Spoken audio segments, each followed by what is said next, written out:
मायावती भारतीय राजनीति की वह धुरी हैं जिन्होंने सत्ता, सम्मान और सामाजिक परिवर्तन की परिभाषा को बदल कर रख दिया।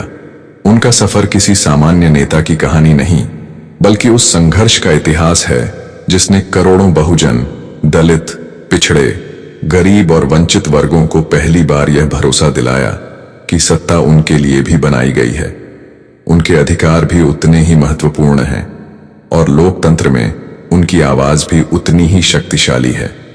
दिल्ली की साधारण बस्ती में जन्मी इस लड़की ने बचपन से ही वह दर्द देखा जो समाज ने मजदूरों, गरीबों और वंचितों को सहने पर मजबूर किया था।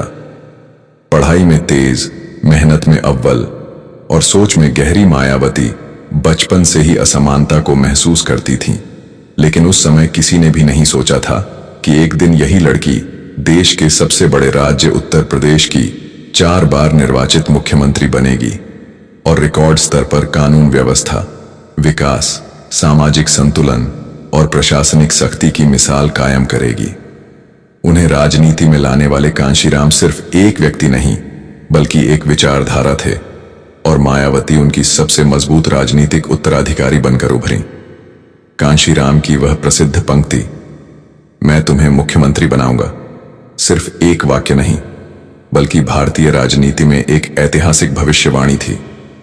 मायावती जब राजनीति में आईं, तब बड़े बड़े नेताओं, मीडिया और विरोधियों ने उन्हें हल्के में लिया, लेकिन धीरे धीरे उन्होंने अपनी मेहनत, रणनीति, जनता के मुद्दों से जुड़ाव और संगठन क्षमता से सबको चौंका दिया। मायावती की राजनीति की सबसे बड़ी ताकत है उनकी शांत तैयारी, तेज दिमाग और समय पर सही फैसले लेने की क्षमता। वह कम बोलती हैं, लेकिन उनका हर निर्णय लखनऊ से लेकर दिल्ली तक हलचल मचाने के लिए काफी होता है। दलितों को सत्ता में भागीदारी दिलाने के लिए उन्होंने बहुजन की सरकार की बात को नारा नहीं, बल्कि हकीकत बनाया। सरकारी नौकरियों में आरक्षण को मजबूत करना, दलित बस्तियों को विकसित करना, स्कूल कॉलेज खोलना, कानून व्यवस्था को कठोर बनाना, महिलाओं की सुरक्षा को सर्वोच्च प्राथमिकता देना तथा स्मारकों के माध्यम से बहुजन नायकों को ऐतिहासिक पहचान दिलाना, ये सभी फैसले उनकी राजनीतिक दृष्टि और सामाजिक इरादों का प्रमाण हैं। मायावती के शासन में गुंडों, माफियाओं और अपराधियों की राजनीति पर बड़ी चोट पड़ी। उनके प्रशासन में कानून सबके लिए बराबर था, चाहे वह किसी भी जाति, पार्टी या स्तर का व्यक्ति हो। मायावती ने अपने कार्यकाल में राज्य को ऐसी स्थिरता दी जिसकी चर्चा आज भी की जाती है।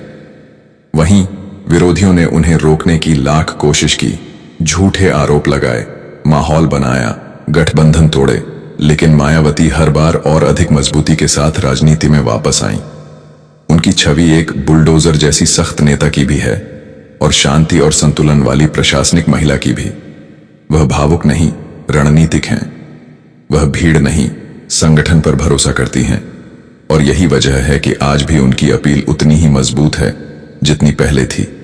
आज की राजनीति में जब अधिकतर नेता सिर्फ बोलते हैं, मायावती वही बोलती हैं जो जरूरी होता है। जब पूरा देश नारे बदल रहा होता है, वह अपनी विचारधारा पर अडिग रहती हैं। जब बाकी नेता प्रचार की राजनीति कर रहे होते हैं, मायावती संगठन की राजनीति कर रही होती हैं। उनके समर्थक उन्हें केवल नेता नहीं, बल्कि सामाजिक न्याय की सबसे सशक्त आवाज मानते हैं।